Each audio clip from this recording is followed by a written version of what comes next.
எல்லா சமையல்லையுமே நம்ம மஞ்சள் ஆட் பண்ணுவோம். ஸோ இந்த கர்க்யூமின் வந்து இந்த மஞ்சள்ல இருக்கிறது வந்து நேச்சுரல் இன்கிரீடியன்ட். இது மஞ்சள் குடுக்குறதோட, இதில வந்து ஆன்டி ஆக்ஸிடென்ட் ப்ராப்பர்ட்டீஸ் அதிகமா இருக்கு உங்களுக்கு. இம்யூன் பூஸ்டர்ஸ் அதிகமா இருக்கு. ஸோ இது வந்து ஆன்டி ஏஜிங், ஆன்டி கார்சினோஜெனிக் இந்த மாரிலாம் எல்லா பெனிஃபிட்ஸும் வந்து இந்த மஞ்சள்ல இருக்கு. அத தவிர நம்ம பீட்ரூட்டு, ப்ளூபெர்ரீஸு ஸோ இது அண்டு நம்ம ரெகுலரா சாப்பிடுற எல்லா உணவுமே ஒவ்வொரு ஃபுட்டுக்கும் ஒவ்வொரு கலர் இருக்கு இல்லையா? ஸோ அந்த ஒவ்வொரு கலர்லேயும் வந்து ஒவ்வொரு விட்டமின்ஸ் இருக்கு, ஒவ்வொரு ஆன்டி ஆக்ஸிடென்ட்ஸ் இருக்கு.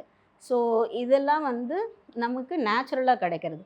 பட் நம்ம வந்து அந்த ரொம்ப அட்ராக்டிவா ஹெல்தி அப்படின்னு சொன்னா நம்ம வந்து ஆர்கானிக், ஹெல்தி அப்படின்னு நினைக்கும்போது ஒரு பொருள வந்து கிரீனா காட்டுறது. ஸோ பட்டாணி இதெல்லாம் வந்து நல்லா கிரீன் கலர்ல ஊற வச்சு, இது மாரி குடுக்கும்போது நம்ம நல்லா ஹெல்தியா இருக்கு, ஃப்ரெஷ்ஷா இருக்கு அப்படின்னு நெனச்சு அத வாங்குறது.